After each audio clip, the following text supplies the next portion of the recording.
Nurses unity जिंदाबाद, nurses unity जिंदाबाद। Nurses तुम संघर्ष करो, हम तुम्हारे साथ हैं, यूनियन तुम संघर्ष करो, हम तुम्हारे साथ हैं। नमस्कार, आप देख रहे हैं स्वागत जिंदगी। एम्स नर्सिंग यूनियन दिल्ली के आह्वान पर आज बल्लभगढ़ अस्पताल में कार्यरत एम्स के सभी नर्सिंग स्टाफ हड़ताल पर हैं, जिनकी मांगें काफी वर्षों से लंबित हैं। एम्स में काम करने वाली नर्सों ने अनिश्चित काल तक हड़ताल में जाने का फैसला लिया है। नर्स यूनियन ने ये जानकारी दी और बताया कि हमारी कई मांगों को लेकर पहले भी हमने अपील की है, लेकिन अब तक हमारी मांगों को लेकर कोई फैसला नहीं लिया गया है। नर्स यूनियन जो मांग कर रही है उसमें सबसे अहम है 6वां वेतन आयोग लागू करना और कैंटीन में खाने की अनुमति देना, नर्सेज भर्ती में लिंग भेद का वापस लेना, आवास के लिए क्वार्टर और हॉस्टल व्यवस्था आदि। इसके अलावा भी कई और मांगों पर उन्होंने ये हड़ताल करने का फैसला लिया है। इस हड़ताल के कारण अस्पताल में समस्या बढ़ सकती है, खासकर मरीजों को परेशानी का सामना करना होगा। स्वागत जिंदगी के लिए जितेंद्र बेनीवाल की रिपोर्ट। हमारी जो डिमांड है वो काफ़ी 14 वर्ष पुरानी भी हैं। 6 पे एनुमलाई थी जो हमारा, इसके बारे जो पहले भी हमने स्ट्राइक किया था, उसमें भी हमने जो स्ट्राइक किया था तो डॉक्टर हर्षवर्धन ने ये हमें रिटर्न एश्योरेंस दिया कि आपकी जो पे एनुमलाई है दूर की जाएगी, और इसके हमने वेब पे हमने कॉल ऑफ भी किया था। फिर ये ऑफिस मेमोरेंडम जारी भी किया था और फिर हमारा पे रीफिक्सेशन स्टार्ट भी हुआ था, लेकिन सडनली उन्होंने वो बंद कर दिया। और हमारी जो 80-20 का जो रिजोल्यूशन जो पास किया अभी एम्स की बॉडी ने कि 80% इसमें फीमेल ली जाएंगी और 20% इसमें मेल लिए जाएंगे, ये जो जेंडर डिस्क्रिमिनेशन क्रिएट किया, हम इसका भी विरोध करते हैं। हमारी जो कैंटीन फैसिलिटीज़ हैं, हमें नर्सेज को कैंटीन में अलाउ नहीं किया जाता, या तो हमें सेपरेट कैंटीन फैसिलिटी प्रोवाइड किया जाए या फिर हमें हॉस्टल जो कैंटीन है उसमें अवेलेबल किया जाए। तो यही हमारी डिमांड है।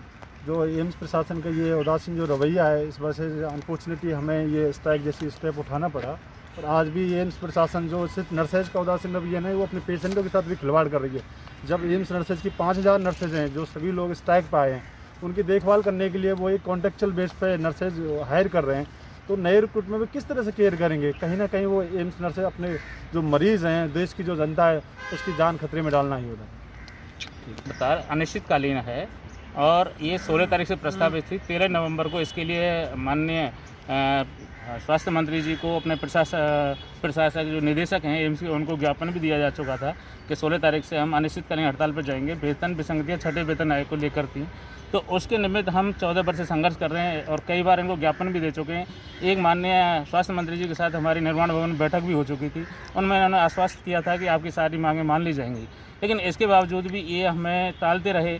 अब कोरोना के व्यू को लेकर इन्होंने नर्सेज का जो नर्सेज कोरोना वॉरियर के रूप में इन्होंने थाली बजवाई, हमारा बड़ा हौसलावर्धन किया। उसको लेकर हमने भी अपने बच्चों को, अपने परिवार को ना देखते हुए कोरोना वॉरियर्स के रूप में अपनी पूरी सेवाएं दी, दिन रात एक करके हमने अपनी सेवाएं दी। उसके बावजूद हमें ये ऐसे कह के निकाल देते हैं अभी 80-20 का रेशो, जिसमें हमारा ये कभी भी ऐसा नहीं हुआ कि 80% फीमेल ली जाएंगी, 20% बॉयज़ लिए जाएंगे। ऐसा इन्होंने सिर्फ एक नर्सेज की भर्ती में ही ऐसा क्यों किया, जबकि और प्रशासनिक सेवाएं हैं जहाँ IAS IPS आते हैं, 80-20 का वहाँ रेशो क्यों नहीं? पुलिस की भर्तियाँ हैं, सब जगह यदि ऐसा करना है तो सभी जगह किया जाए। पार्लियामेंट में इम्प्रूवमेंट कर रहे थे। 33% जो आरक्षण विधेयक है उसके लिए निमित्त के लिए आप करो, 33% एम्पावरमेंट करो। महिलाओं को एम्पावरमेंट करना है तो महिलाओं के लिए 33% के रिगार्डिंग करो। 80-20 का रेशो ये कहते हैं, कमेटी बनाई कि नर्स ज़्यादा कंफर्ट फीमेल दे पाती है। कंफर्ट इतना अब शब्द हमें कहते हुए शर्म आती है कि ये कंफर्ट महिलाओं के लिए इतना सम्मानजनक, ये असम्मानजनक शब्द यूज करते हैं। कंफर्ट, महिलाएं क्या कंफर्ट देंगी? अरे नर्सेज एक सेवा है, जो एक फ्लोरेंस नाइटिंगेल हमारी जन्मदात्री थी नर्सेज की, उन्होंने सेवा की। इस प्रकार ये एक महिलाओं का अपमान कर रहे हैं एक ऐसा शब्द कह करके। हम चाहते हैं 80-20 का रेशो बंद हो, इसमें समान सहभागिता पुरुषों की महिलाओं की जिस प्रकार ट्रेनिंग की जा रही है उसी प्रकार ये सर्विस में भी दिए जाएं, और इस प्रकार ये अपन नर्सेज की यूनियन की मांग है उसको मान लिया जाए। 23 लंबित मांगें पड़ी हुई हैं, सरकार इनको क्यों नहीं मान रही? निदेशक महोदय हमारी ये कहते हैं फ्रेश कंप्लेंट मांगी गई है। फ्रेश क्यों? ये तो हमारी 14 वर्ष से वेतन विसंगतियाँ चली आ रही हैं। सफदरजंग एम्स के मतलब उधर सामने पार है, वहाँ के डॉक्टर्स को, हमारे एम्स के डॉक्टर्स को सफदरजंग से ज़्यादा वेतन मिलता है, जबकि नर्सेज को सफदरजंग की अपेक्षा बहुत कम वेतन मिलता है। ऐसा क्यों? वो भी नर्सिंग स्टाफ वहाँ हमारे केंद्र सरकार का है, हम भी केंद्र सरकार के हैं। वो कहते हैं ये एम्स रिसर्च इंस्टीट्यूट है, तो क्या नर्स ये रिसर्च इंस्टीट्यूट में नहीं है? वो भी उतने ही वेतन के हकदार हैं जितना कि सफदरजंग के हैं। तो हमारी मांगे ये हैं कि हमारी जल्दी से जल्दी नर्सेज यूनियन का जो भी एजेंडा है उसको मान लिया जाए, और ये अनिश्चितकालीन हड़ताल है ये तभी हटेंगे जब हमारे लिए कोई सकारात्मक लिखित में आश्वासन होगा और हमारी मांगे मान ली जाएंगी। छठे वेतन आयोग की सिफारिशों को लागू भी कर दिया गया, हमारे कई कर्मचारियों के खाते में पैसे पहुंच गए, उसके बावजूद भी वापस ले लिए गए।